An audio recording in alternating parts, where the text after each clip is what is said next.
Hi ಗೆಳೆಯರೇ, ಎಲ್ಲರಿಗೂ ನಮಸ್ಕಾರ. ಇದು ಹಳ್ಳಿಯ ನಿಸರ್ಗದ ನಡುವೆ ಅರಳಿದ ಮನಸ್ಸಿಗೆ ಹತ್ತಿರವಾದ ಪ್ರೀತಿಯ ಕತೆ. ಧನು ಮತ್ತು ಅವನ ಅತ್ತೆಯ ಮಗಳಾದ ನವ್ಯಾಳ ಕುರಿತಾದದ್ದು. ಧನು ಹಳ್ಳಿಯ ಸರಳ ಹುಡುಗ, ನಗುಮುಖದಲ್ಲಿ ನಿಜವಾದ ಮಮತೆ ಇಟ್ಟುಕೊಂಡವನು. ನವ್ಯಾಳು ಚುರುಕಾದ, ಸೊಬಗಿನ ಯುವತಿ. ಆಕೆಯ ನಗು ಹಳ್ಳಿಯ ಬೆಳಗಿನ ಸೂರ್ಯನ ಕಿರಣದಂತಿತ್ತು.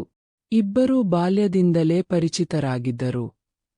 ಆದರೆ ಕಾಲ ಕಳೆದಂತೆ ಅವರ ನಡುವಿನ ಸ್ನೇಹದೊಳಗೆ ನಿಶ್ಶಬ್ದವಾಗಿ ಪ್ರೀತಿ ಅರಳತೊಡಗಿತು. ಒಂದು ದಿನ ಹಳ್ಳಿಯ ಜಾತ್ರೆಯ ಘೋಷಣೆ ಕೇಳಿಬಂತು. ಬಣ್ಣದ ದೀಪಗಳು, ಕಾಗದದ ತೋರಣಗಳು, ಮಕ್ಕಳ ನಗು, ಸಕ್ಕರೆ ಹಾಲಿನ ಸುವಾಸನೆ. ಹಳ್ಳಿ ಹಬ್ಬದ ಉತ್ಸಾಹದಲ್ಲಿ ತೇಲುತ್ತಿದ್ದಾಗ ಧನು ಮನಸ್ಸಿನಲ್ಲಿ ಒಂದೇ ಆಸೆ: ನವ್ಯಾಳ ಜೊತೆ ಈ ಜಾತ್ರೆ ನೋಡಬೇಕು. ಅವನು ನವ್ಯಾಳ ಮನೆಗೆ ಹೋದ. ನವ್ಯಾಳು ಮೊದಲು ನಾಚಿಕೊಂಡು ಅಮ್ಮ ಹೋಗಬೇಡ ಅಂತ ಹೇಳ್ತಾರೆ ಅಂದಳು. ಆದರೆ ಧನು ನಗುತ್ತಾ, ನಿನ್ನ ಅತ್ತಿಗೆ ಹೇಳ್ತೀನಿ, ನಾವ್ ಹೋದ್ರೆ ಸುರಕ್ಷಿತವಾಗಿ ತಿರುಗಿ ಬರುತ್ತೀವಿ ಅಂತ ಎಂದನು. ಅವನ ಧ್ವನಿಯಲ್ಲಿ ಇದ್ದ ಕಾಳಜಿ ನವ್ಯಾಳ ಮನಸ್ಸಿಗೆ ನಂಬಿಕೆಯನ್ನು ತುಂಬಿತು.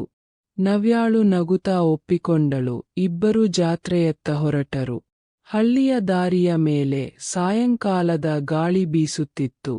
ನವ್ಯಾಳ ಕೈಯಲ್ಲಿ ಹೂಗುಚ್ಛ, ಅವಳ ಕೂದಲಲ್ಲಿ ಗಾಳಿಯಾಟ, ಅವಳ ಮುಖದ ಮೇಲೆ ಬೀಳುತ್ತಿದ್ದ ಸೂರ್ಯನ ಬಣ್ಣ. ಈ ಎಲ್ಲವೂ ಧನುವಿನ ಮನಸ್ಸನ್ನು ಮಂತ್ರಮುಗ್ಧನನ್ನಾಗಿಸಿತು. ಅವನು ಅವಳ ಕಡೆಗೆ ಚುಪಾಗಿ ನೋಡುತ್ತಿದ್ದ. ನವ್ಯಾಳು ಗಮನಿಸಿದಾಗ ನಾಚಿಕೊಂಡು ನಗುತ್ತಾ, ಏನೋ ನೋಡ್ತೀಯಾ ಅಂದಳು. ಧನು ಕೇವಲ ನಗು ಬಿಟ್ಟ. ಜಾತ್ರೆಯ ಮೈದಾನದಲ್ಲಿ ಬೆಳಕು ಮಿನುಗುತ್ತಿತ್ತು. ಇಬ್ಬರೂ ಕಬ್ಬಿಣದ ಚಕ್ರದಲ್ಲಿ ಕುಳಿತರು. ಎತ್ತರಕ್ಕೆ ಹೋಗುತ್ತಿದ್ದಂತೆ ನವ್ಯಾಳ ಕೈ ಕಂಪಿಸಿದಾಗ ಧನು ಅದನ್ನು ಸೌಮ್ಯವಾಗಿ ಹಿಡಿದ. ಗೊತ್ತುನಾ, ನನಗೆ ಎತ್ತರದಲ್ಲಿ ಸ್ವಲ್ಪ ಭಯ ಅಂದಳು ಅವಳು. ನಿನ್ನ ಕೈ ನನ್ನ ಕೈಯಲ್ಲಿದೆ, ನಿನಗೆ ಭಯ ಬೇಡ ಅಂದನು ಧನು ನಗುತ್ತಾ.